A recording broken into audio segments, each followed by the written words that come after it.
दोस्तों नमस्कार, मैं हूं आशीष और आप मुझे देख रहे हैं हमारे YouTube चैनल विचार मंच पर।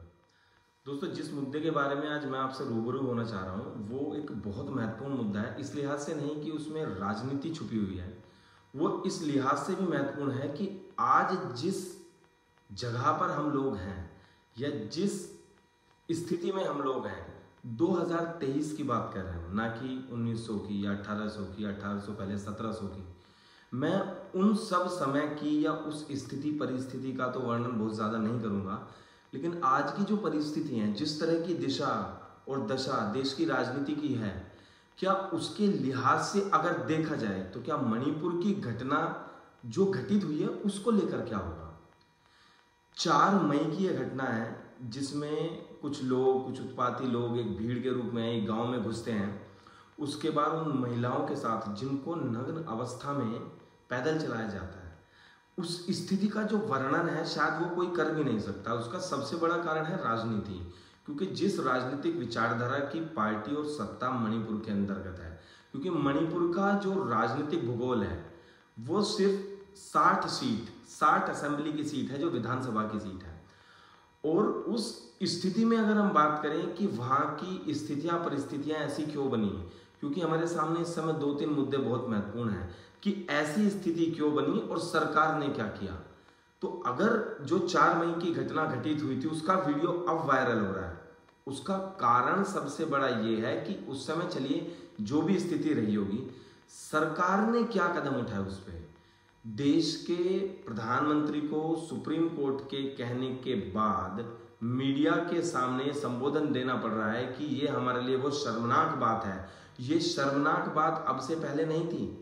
मई, जून, जुलाई खत्म होने जा रहा है, जुलाई 3 महीने लगभग हो चुके हैं इस स्थिति को। एक बार भी संसद में या विपक्ष की तरफ से तो बहुत बार मणिपुर के मुद्दे को उठाया गया, लेकिन सत्ताधारी पार्टी इस चीज पर बोलने के लिए ही तैयार नहीं है। कारण वोट बैंक, कि कहीं ये लोगों के सामने जग जाहिर ना हो जाए कि फला पार्टी की सरकार है वहां पर। अब अगर इस गणित की बात करी जाए कि नरेंद्र मोदी जी भारत देश के प्रधानमंत्री हैं, उन्होंने ऐसा अब क्यों जरूरी समझा कि अब जाके बयान मीडिया के सामने दे दिए गए हैं, 3 महीने से क्यों नहीं? क्या वो इस चीज का, क्या फिर बीजेपी पार्टी इस चीज का इंतजार कर रही थी कि ऐसी कोई घटना घटे, सुप्रीम कोर्ट डांट फटकार लगाए या सुप्रीम कोर्ट एक समय सीमा तय करे, उसके बाद जाके हम इस चीज पर बयान देंगे?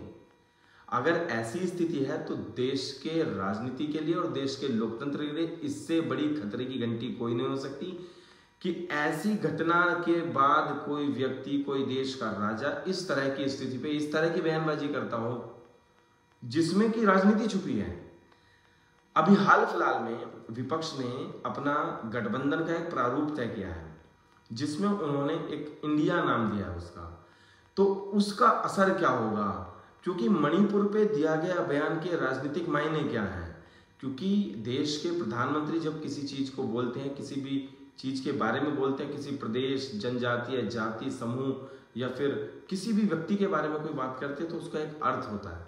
अब अर्थ किस तरह से या किस रूप में लगाया जा रहा है भविष्य की राजनीति को देखते हुए, क्योंकि सबसे ज्यादा महत्वपूर्ण बातें क्या है, मणिपुर में जो हिंसा हुई क्यों, और हिंसा अगर हो गई तो कंट्रोल क्यों नहीं हुई।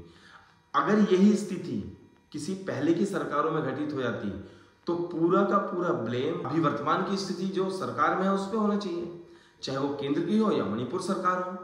एन बीरेन सिंह मणिपुर के मुख्यमंत्री हैं, क्या उनकी कोई जिम्मेदारी नहीं है? क्या उनको कुछ नहीं करना चाहिए इस बारे में? या सिर्फ ये कहने से, और कमाल की बात क्या आ जाती है, मणिपुर सरकार की तरफ से एक वक्तव्य यह आता है कि एक विक्टिम जो था या दूसरा विक्टिम जो था, उनके साथ जिस तरह के व्यवहार हुए हैं उसमें हमने एक व्यक्ति को पकड़ लिया है। इतनी सारी भीड़, इतनी बड़ी हिंसा, इतना बड़ा तंत्र लगा हुआ है, उसमें से सरकार एक व्यक्ति को पकड़ पाई है। इसके पीछे भी राजनीति खेलने की तरकीब एक सुझाली गई है कि किसी भी, क्योंकि सारा मामला अगर सरकार सामने रख देगी तो फिर तो चीजें और बिगड़ जाएंगी, क्योंकि सच सामने आ जाएगा और सच को ही तो सरकार छुपाना चाह रही है। व्यक्ति विशेष या व्यक्तिवादी होना एक अलग चीज है।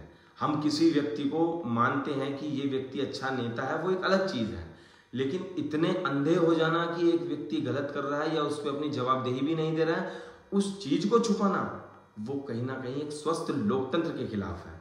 और जब स्थितियां लोकतंत्र और राजनीतिक भूगोल के खिलाफ चली जाती हैं, उसमें नुकसान सिर्फ जनता का होता है, नेता का नहीं।